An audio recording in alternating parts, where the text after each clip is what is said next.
मिश्र बंधु गणेश श्याम और सुखदेव बिहारी। हिंदी साहित्य इतिहास के अंतर्गत काल विभाजन की परंपरा डालने वाले सर्वप्रथम इतिहासकार मिश्र बंधु माने जाते हैं। Point to be noted. Hindi साहित्य के इतिहास के अंतर्गत काल विभाजन की परंपरा डालने वाले सर्वप्रथम इतिहासकार जो है वो मिश्र बंधु माने जाते हैं। इनका जन्म स्थान जो है इटोजा लखनऊ उत्तर प्रदेश में माना जाता है। मिश्र ब्राह्मण गोत्र में जन्मे निम्न तीन भाइयों को मिश्र बंधु कहा गया। इसमें गणेश बिहारी मिश्र, राव राजा श्याम बिहारी मिश्र, सुखदेव बिहारी मिश्र। मिश्र बंधु द्वारा लिखित इतिहास ग्रंथ का नाम मिश्र बंधु विनोद है। यह ग्रंथ 4 भागों में प्रकाशित हुआ, जिसके प्रथम 3 भाग 1913 में, ध्यान रखना है, यह ग्रंथ 4 भागों में प्रकाशित हुआ। प्रथम 3 भाग 1913 में और चतुर्थ भाग 1934 में प्रकाशित हुआ।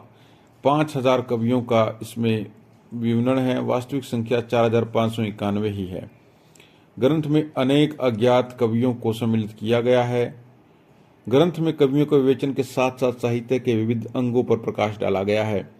हिंदी साहित्य का इतिहास इतिवृत्तात्मकता लेखन सर्वप्रथम मिश्र बंधु विनोद में हुआ है। Point to be noted.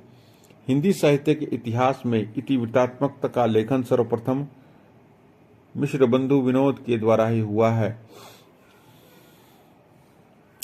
मिश्र बंधु विनोद ने पहली बार काल विभाजन का समुचित प्रयास किया और हिंदी साहित्य के संपूर्ण कालखंड को 8 भाग में विभाजित किया। आचार्य रामचंद्र शुक्ल ने स्वयं स्वीकार किया कि कवियों का परिचयात्मक विवरण मैंने मिश्र बंधु विनोद से ही लिए हैं। इस प्रकार यह ग्रंथ जो है प्रवृत्ति इतिहासकारों के लिए उपजीव्य रहा। मिश्र बंधु विनोद की दूसरी महत्वपूर्ण पुस्तक है हिंदी नवरत्न, जो कि हिंदी आलोचना की प्रथम पुस्तक मानी जाती है। Point to be noted. मिश्र बंधुओं की दूसरी महत्वपूर्ण पुस्तक है हिंदी नवरत्न, जो कि हिंदी आलोचना की प्रथम पुस्तक मानी जाती है। हिंदी आलोचना के क्षेत्र में निर्णयात्मक समालोचना का पहला व्यवस्थित प्रयोग भी मिश्र बंधु ने किया। यह निर्णयात्मक समीक्षा प्रणाली उनके नवरत्न के मूल रूप में विद्वान है। तमाम कवियों में से 9 कवियों को चुनना मूल्यांकन परक निर्णय ही था। इस पुस्तक में हिंदी के श्रेष्ठ 9 कवियों का उल्लेख है, इसलिए इसका नाम नवरत्न है। इस पुस्तक को इलाहाबाद स्थित नागरी प्रबंधनी सभा की हिंदी ग्रंथ प्रसारिका मंडली के द्वारा प्रकाशित किया गया। इसके 4 संस्करण प्रकाशित हुए। प्रथम 1934 में, द्वितीय 1940 में, तृतीय 1943 में और चतुर्थ 1944 में। द्वितीय संस्करण 1944 में मिश्र बंधुओं ने कबीरदास को 7वें स्थान पर शामिल किया और भूषण और मतीराम को त्रिपाठी बंधुओं के नाम से 5वें स्थान पर रखा। 1944 के चतुर्थ एवं अंतिम संस्करण में इन्होंने कबीरदास को 7वें स्थान से 3रे स्थान पर पहुंचा दिया। इस नवरत्न पुस्तक के प्रथम संस्करण 1934 में तुलसी सूरदेव को वृद्धत्रयी, बिहारी भूषण केशव को मध्यत्रयी तथा मतीराम चंद्र बरदाई और भारतेंदु हरिश्चंद्र को लघुत्रयी के रूप में शामिल करते हुए इन कवियों को 3 श्रेणियों में विभाजित किया गया। प्रथम संस्करण में भूषण और मतीराम अलग अलग थे, लेकिन द्वितीय संस्करण में कबीर को शामिल करने से ये दोनों त्रिपाठी बंधु नाम से एक जगह पर शामिल करते हुए कवियों की संख्या 9 रख ली गई। इन कवियों का क्रम विवेचन कुछ इस प्रकार है। तुलसी सूरदेव बिहारी, तुलसी सूरदेव बिहारी, तुलसी सूरदेव बिहारी, तुलसी सूरदेव बिहारी, केशव कबीर त्रिपाठी, चंद्रबरदाई भारतेंदु। तुलसी सूरदेव बिहारी, तुलसी सूरदेव बिहारी, केशव कबीर, तुलसी सूरदेव बिहारी, केशव कबीर, तुलसी सूरदेव बिहारी, केशव कबीर, त्रिपाठी, चंद्रबरदाई और अंत में हरिश्चंद्र, भारतेंदु हरिश्चंद्र। हिंदी साहित्य में देव बड़े के बिहारी के विवाद का जन्मदाता मिश्र बंधु ही है। आचार्य रामचंद्र शुक्ल ने मिश्र बंधुओं के ग्रंथ को बड़ा भारी वृत्त संग्रह कहते हुए इन्हें परिश्रमी संकलन करता कहा। आचार्य रामचंद्र शुक्ल का जन्म 1884 में बस्ती जिले के उत्तर प्रदेश के अगोला ग्राम में हुआ। आचार्य शुक्ल जो हैं हिंदी, संस्कृत, उर्दू, अंग्रेजी चारों भाषाओं के आधिकारिक विद्वान माने जाते हैं। हिंदी का सर्वप्रथम सुव्यवस्थित, वैज्ञानिक, सर्वमान्य एवं लोकप्रिय इतिहास ग्रंथ लिखने का श्रेय आचार्य शुक्ल को जाता है। यह ग्रंथ मूल रूप से 1929 में आरंभ में नागरिक प्रचारणी सभा काशी के द्वारा प्रकाशित हिंदी शब्द सागर की भूमिका के रूप में हिंदी साहित्य का विकास नाम से छपा। यह ग्रंथ मूल रूप से 1929 में आरंभ में नागरिक प्रचारणी सभा काशी द्वारा प्रकाशित हिंदी शब्द सागर की भूमिका के रूप में हिंदी साहित्य के विकास नाम से छपा।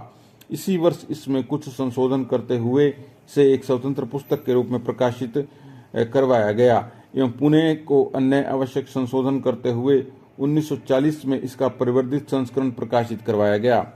हिंदी शब्द सागर ग्रंथ की रचना में निम्नलिखित 3 विद्वानों का योगदान है: आचार्य शुक्ल, श्याम सुंदर दास और रामचंद्र वर्मा। आचार्य शुक्ल के द्वारा विदेयवादी पद्धति को आधार बनाकर लिखित हिंदी साहित्य का इतिहास हिंदी जगत में सर्वाधिक लोकप्रिय माना जाता है, क्योंकि इसमें कवियों की संख्या की अपेक्षा कवियों के साहित्यिक अवदान पर ध्यान दिया गया तथा इतिहास के साथ समालोचना, आधुनिक दृष्टिकोण से कवियों का निरूपण हुआ। आचार्य शुक्ल ने नवोन्मेषशालिनी प्रतिभा के धनी थे। इस ग्रंथ में कवियों और लेखकों की शैली विशेष का वैज्ञानिक विश्लेषण और उनके प्रमाण स्वरूप उपयुक्त उदाहरणों का समावेश किया गया।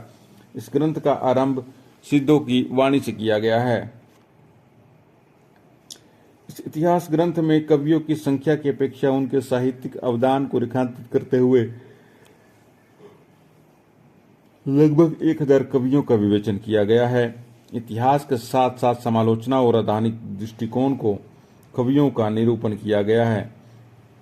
उल्लिखित कवियों की काव्य भाषाओं के मूल्यांकन में रसवादी सिद्धांत एवं लोक मंगल की भावना को कसौटी बनाया गया है।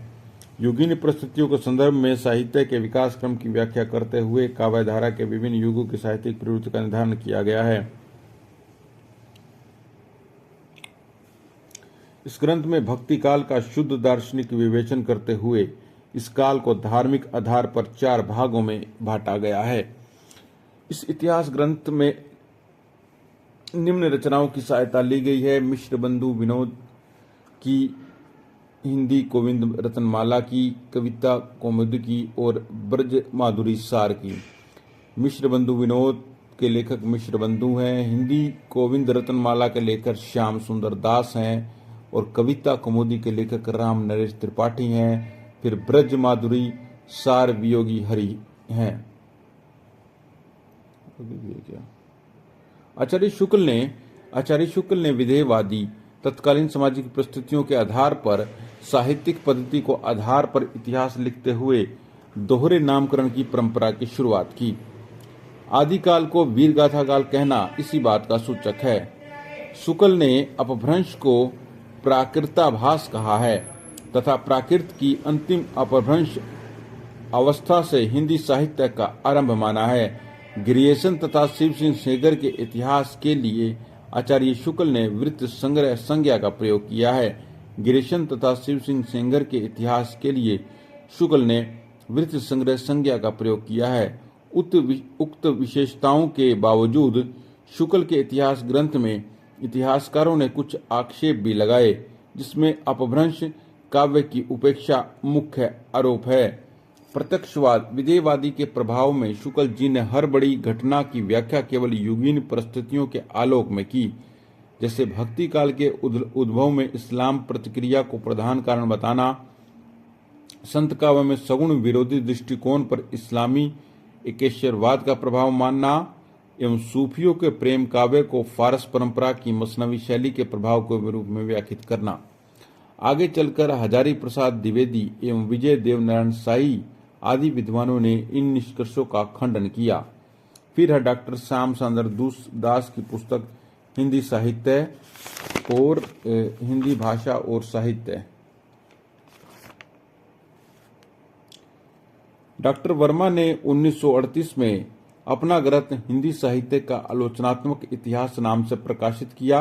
यद्यपि इस ग्रंथ के प्रारंभ 2 भाग प्रकाशित करने की योजना थी, मगर ऐसा नहीं हुआ। इसमें 693 से 1693 के कालखंड और साहित्य इतिहास का ही वर्णन है। समय सीमा के माध्यम से यह समय भक्ति काल तक ठहरता है, अतः यह अर्थ ग्रंथ अपूर्ण एवं अधूरा है। डॉक्टर वर्मा ने 693 से 943 तक के काल को संधि काल स्वीकार किया। इस अवधि में वे अपभ्रंश के सिद्ध, नाथ और जैन कवियों की वाणी आलोचना का विवेचन करते हैं। इसके पश्चात के काल को वे चारण काल की संज्ञा देते हैं। वस्तुतः शुक्ल जी का वीर गाथा काल और वर्मा जी का चारण काल में कोई खास अंतर नहीं है। शुक्ल जी का नामकरण प्रवृत्ति के आधार पर है, जबकि वर्मा जी का नामकरण रचना के आधार पर है। डॉक्टर वर्मा ने अपभ्रंश कवियों को हिंदी में शामिल कर स्वयंभू को हिंदी का पहला कवि मानने की महती भूल कर दी। डॉक्टर रामकुमार वर्मा ने संपूर्ण इतिहास को जिन प्रकरणों में आबद्ध किया है वे संधि काल, चारण काल, भक्ति काल की अनुकरणिका, भक्ति काल के प्रेम काव्य, राम काव्य, कृष्ण काव्य है। भक्ति काल के निर्गुण ज्ञानश्रयी काव्य धारा को संत काव्य एवं प्रेमाशय काव्य धारा को सूफी संत काव्य इन्होंने कहा। वर्मा जी के इतिहास लेखन के प्रमुख आधार शुक्ल जी का इतिहास है। अगले पार्ट में